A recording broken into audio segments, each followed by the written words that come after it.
by the New York Community Trust.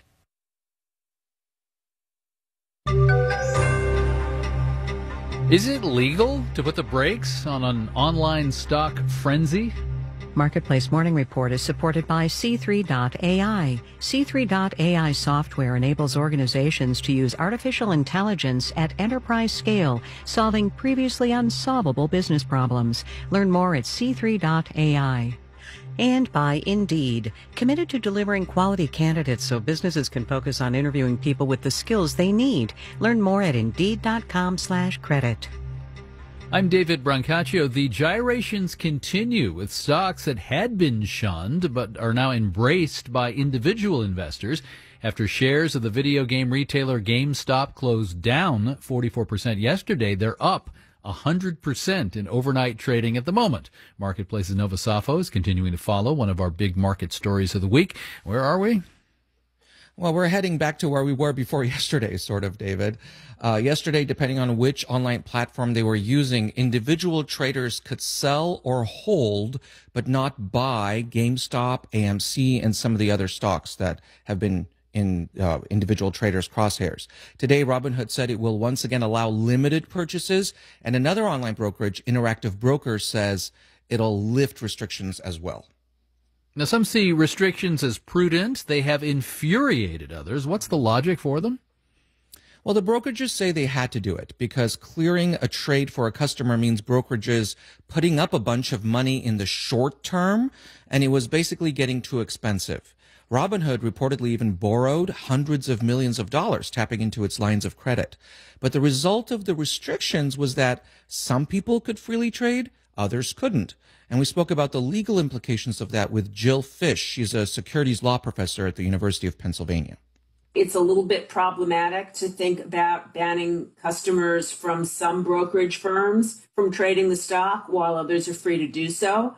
It's much more common if there's a stock that's mispriced or a stock that's unduly volatile for the exchanges to take action so that all investors are treated equally.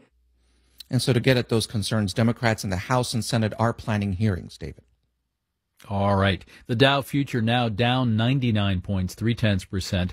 Think about this. In less than 15 years, every car, SUV, and pickup made by General Motors will put out zero emissions and run on something other than carbon dioxide producing fossil fuel. The plan is a big lift. Marketplace's Mitchell Hartman reports. GM has already invested heavily to develop electric vehicles and convert assembly lines. Still, getting to a zero-emission all-electric fleet in just 14 years will be like navigating one of those drive test obstacle courses. GM is a profitable company right now, but as they transition, it's going to present a lot of profitability issues.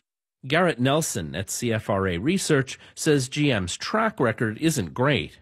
The company has discontinued a number of models, the Chevy Volt, the Cadillac CT6, because they haven't sold particularly well.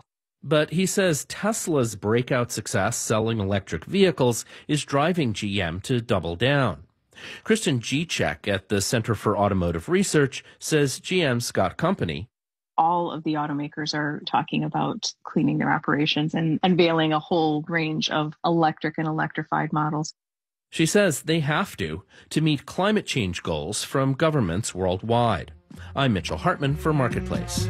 Marketplace Morning Report is supported by UKG. Two HR technology companies have joined forces to become UKG Ultimate Kronos Group, offering HR solutions to connect the modern workforce. Learn more at ukg.com. Our purpose is people. And by Dana-Farber Cancer Institute, where research on how cancer cells get oxygen led to development of kidney cancer drugs and more. danafarber.org/everywhere. Fast Track is our ongoing coverage of the logistics of vaccine distribution, arguably the biggest logistical operation in human history. Today, let's check in with a nurse coordinating COVID vaccine distribution for Ballad Health, a hospital and clinic group. Jamie Swift is Chief Infection Prevention Officer at Ballard, serving the Appalachian region of Northeast Tennessee and Southwest Virginia. Welcome. Thanks for having me.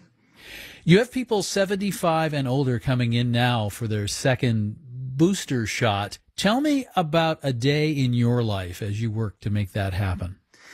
Yeah, so it really has been a team effort up here. We have currently what we're calling community vaccination clinics. We have those set up not within our hospitals that are in different buildings and things that we have throughout the region. So really just getting people in that appointment, getting them through their second dose. So we know who came in for their first shot. They get an appointment to come in for their second shot. So the day and time they need to come back to that same location. And then we know if we've had people that haven't shown up, and we will follow up with those individuals. It is interesting, though, you got to do this across state lines. It does add some complexity.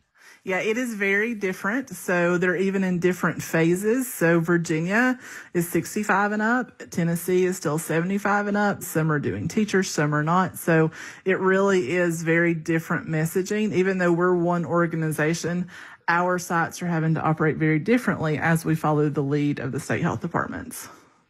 So we over here don't have enough vaccine here in parts of the East. Our region is not alone in this. You have enough there?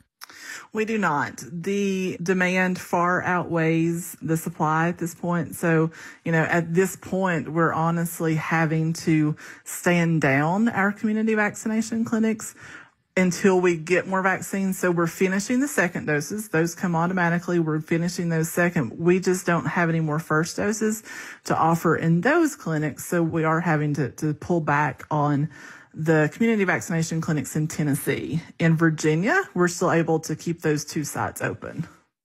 All right. What about the trained people you need to pull all this off? Because this is going to be going on for a while.